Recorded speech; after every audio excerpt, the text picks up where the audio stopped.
Good day, you are watching Agri News on AATV. My name is Hopola Masego.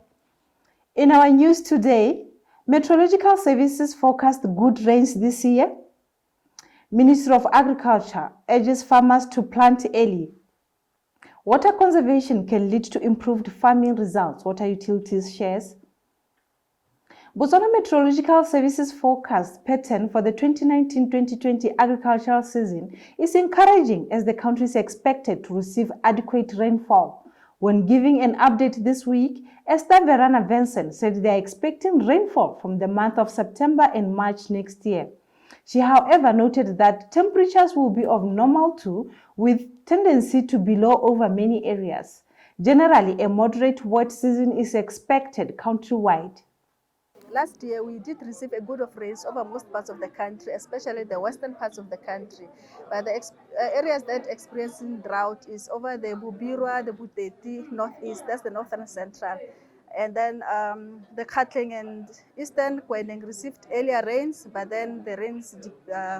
lowered during the January, February, March period. So even them, currently, they are experiencing a bit of drought. And we also showed the trend of the rainfall, that the last time we actually got very good rains in Botswana was during the 2013-14 season. And since then, we've been experiencing droughts, even though we had body now, maybe January, February, March were good, but then these rains came late and they were not good for agriculture. Sometimes they came, so, and our October, November, December period, the pula are a bit later, like mid-November into December. And so what we can see is that the 2018-19, which was the year before the last year, we had the worst drought since 2013-14, followed by the 2015-16 drought. But last year, we didn't experience drought apart from the areas that you mentioned, Tsatsa, Northern Central District and the Northeast District. And looking at the fact that we've been getting good rains last year over the North and East, rivers have actually filled up. And the forecast this year, what it's showing us is that we start getting early rains. We're expecting normal to above normal conditions over the entire country, but over the Kalahari district, rains will start a bit later, but they will also become more as the season progresses. So the forecast shows that we're going to receive good rains this year, better than what we had last year. And maybe it will even be more like the 2013-14 season. When it comes to temperatures, temperatures will start off normal to above for the October, November, December season. That means that we should expect like heating October, November. And that is an ingredient that we need because our rain is convective. And so, but then as the season continues, January, February, March, we'll get more rains, which means that it's going to become cooler. So temperatures are going to cool down. And for those who are worried about severe storms, that are the time to expect them, October, November. That's when we'll get most of our severe storms. But when we went into January, February, March, but hail and winds and stuff, it reduces more, it becomes more rainy than during the start of the season, when we know that it's from a dry season into a wet season. So that's when we get all this convection and all these strong winds. The seasons, they are changed. It doesn't mean that when we had good rains, maybe for 1 or 2 years, to continue. It's a cycle. We might have good rains for 2 years and then the next year because it changes, like we come from a strong El Nino 2015-16, and as it progressed into neutral, last year it was neutral conditions, but we still managed to get rains over most parts apart from the northern central districts. So, but this year the rainfall will increase, and those areas on Etsa Central, we're expecting them to even get earlier rain. So we're hoping that my experience will uplift a little bit for those areas. So we can't say that next year is going to rain like this year. That's why we update the forecast every day. All we can tell our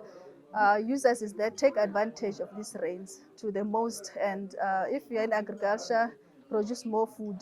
so that for the next season, but then you have enough to, for the country.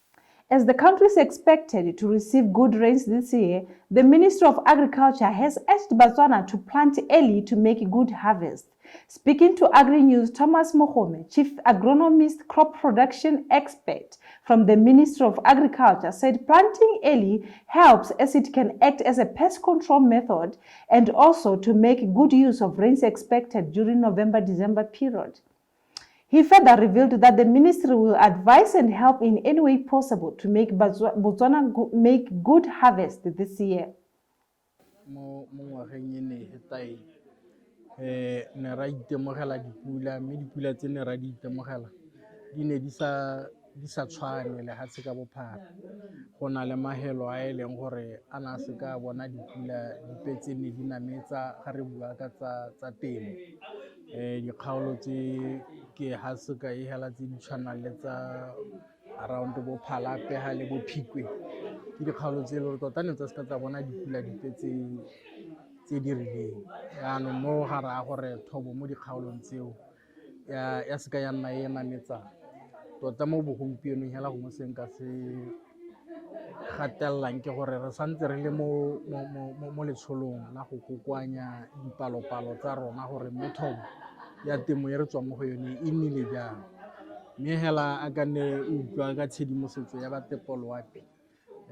ngwaga wa teng o ne o le botoka thata ga ne re ile dingwaga tse dingwe tse di ko morago mo e leng gore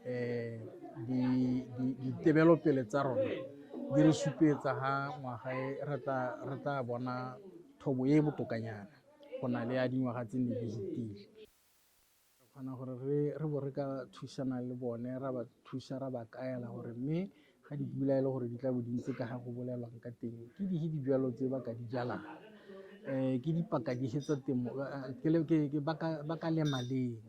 mme ebile le ga ba lema yana ke eng se ba tshwanetse gore ba se ele tlhoko kana re tshwanetse gore re itse gore ga dipula di nna teng go nna le dikgwetlho tse dingwe tse di tlang le monate wa gore pula e be e le teng re tla bo re sologetse gore re nne le dilo diji tse e leng gore ke tsa dijalo tse dintsinyana tla bo re sologetse malwetse a dijalo a e le gore a mantsinyana re tla bo re sologetse dikgwetlho tse dingwe tsa bo gore gongwe go ka nna bo merwalela tla bo re sologetse dikgwetlho tsa gore ga dipula kana di nna di le dintsi ka mebu ya rona le go tshwana ga e tshwane e mengwe re a go helela e le gore dikotla tse di leng teng mo teng ga mmu di a go tsewa ke metsi ebe di ya ko teng ko e le gore ga di kgone go tshwarwa ke medi ya sejalo le gore ga re sejalo ga se tle se dira bontle ka gane re tla bo re sologetse ka teng le ga dipula di le teng jaanong mo mabakeng a botlhe re gakolola balemi gore ke dipeo tse e le gore ba ka di dirisa mo dipakeng tse dintsinyana ga dipula di le dintsi thata re rotloetsa dijalo tse e leng gore di boga gaufi e seng dijalo tse e leng gore tla re ga di utlwile gore dipula di teng go le monate mo go tsone di bo di gola hela ka lobaka di gola di nna ditona di sa dire dijo ka nako e tshwanetseng ane re batla gore ba dirise dijalo tseo tse e leng gore di boga gaufi malatsi a tsone ya botshelo ga a malelelele di ka kgona go dira ka bonako re rotloetsa gape le balemi gore ba nako e ntsi ba e tseye ko masimong a bone ba tlhatlhobe ba kanoke ba lebelele gore dijalo tsa bone di mo seemong se se ntseng jang motho ga a tsena mo tshimong a lebelele gore a mme ga gona sedi sepe se se kgabolang a mme matlhare a dijalo tsone a ntse a tshwana ka ne ke se tlogetse maabane gore ga e le gore go na le diphetogo dingwe tse a di bonang a ba ka itshwaraganya le ba selemisi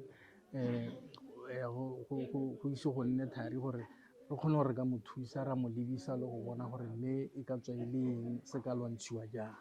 dijalo tse le tsone tse ga di ntse jalo a ka ne ke bua ka gore ga dipula di le dintsi o kgona gore menontsane e tsamaye tse dingwe di supa ka go change ga matlhare re tla bongwe re bona matlhare a tsone a nna masetlha gore di bontsha gore di galala sentle yaanong ga go ntse yalo o le molemi o nna ko tshimong o lebelela go itse gore mme dijalo tse di tshwanetse gore di nne yang o kgona go bona ka bonako gore sengwenyana ga se tsamaye sentle o bo o ka ikopanya le ba selemisi ba kgona go go thusa gore mme o ka dira jang gone go ke mo e le gore go tla bo go batla gore ba ka tla ba tsenya menontshane e ka sekgwa gote ke ya top dressing gore o tsenyang dijalo di ntse di tsweletse di gola gore di nne di ntse di nonofile di kgone gore di itsetlele kana le ga dipula go bolelwa di tla bo di le teng go tswa ka bo October go tsena ka bo March ga go reye gore re go lema ka February re dipula di teng ka gore sejalo se na le lebaka la sone sa go gola gore se ntshe dijo ka nako e rileng yaanong ga re ka ra diegela go ya go lema go raya gore ra go lema dijalo tsa rona very late e le go raya gore ga di kgone gore di gole di bo di wele dipula di santse di le teng mme ebile gape go lema go setse go le late ga bo go raya gore ra go kopana le dilo tse dingwe tse di tshwanang le bo tlhaga di sena go nna di tlhoboga mo nageng mo di sena la di jama-jang ke gone di tlabe di ya ko masimong mme ga ke re hela dipula di simolola re bona gore mme bokgola bo teng ke bo maleba gore re ka lema e re lema ra go itepatepanya le dikgwetlho tsa go nna yalo gore e re ga dinonyane di ya go hetsa ko masimong mabele a rona le ona a budule e la e le gore yanong re ka roba ra isa go seraleng. Lack of water conservation is one of the challenges faced by water utilities and farmers in general. In some dry areas of the country, hydroponics type of farming is widely practiced. With good rains expected, water utilities has advised on water conservation. Let's talk about this with more. Ra amogetse tekodiso ya seemo sa loapi mo dikgweding tse di latelang mme sa re itumedisa re sologela re tanna le metsi a ta tsena mo matamong a rona gore re kgone go neela batswana metsi jaaka o itse matama a rona a 9 mme a mabedi e la gaborone le la Thuni re ntse ra lebile ka leitho le le ntlhotlho ka gore gompieno la Thuni le mo go 49% ga la gaborone le mo go 55%. Jaanong dipula tsone tsela ka botsone re sogela ebile di ta dira gore re anywe sengwe go tsene metsi mo matamong ona a mabedi ya re nna mo tikologong kana ga tsela botsone ke sekaka so ka nako tsotlhe tshwanetse re dirise metsi hela ka selekanyo se se laolesegang yaanong bothata jo re na le jone gompieno ke gore go nna le mone mogare wa ga teng wa COVID e le gore o letella gore batho ba thape diatla tsa bone ka thepe metsi a ntse a tswa gone mo le gona ne re tla kopa gore la go ntse jalo batswana ba tswelle ba sanitize mme ba tswelle ba thape matsogo mo lebakeng le lekhutshwane ba se ka tswalla ba senya metsi mo go bueng ka matamo gore re ka oketsa matamo mo nakong ya gompieno kana letamo le ba ga go le rileng tikologo ya teng le yone le seemo sa metsi a hetang gone go e tshwanetse re be le sa selekanyo se se rileng mme so fa ga ke dumela go ta nna le letamo lepe le le tla la ga mo bogautshwaneng ga gona di togamano tsa gore ka ga letamo mo bogautshwaneng mme re tla tswella re rotloetsa batswana gore gongwe le gongwe even institutions tse di tora tse e le gore batho ba dirisa metsi a mantsi gore gongwe ba nne le mabelo a metsi a le gore go ka dirisiwa dijojo batho ya re ga o dimo ga disanke metsi a tsena mo dijojo tse ba dirisa for other purposes tse konte ga go wanwa. That is all the news we had for you. Thank you for watching and continue to observe COVID-19 protocols. Good day.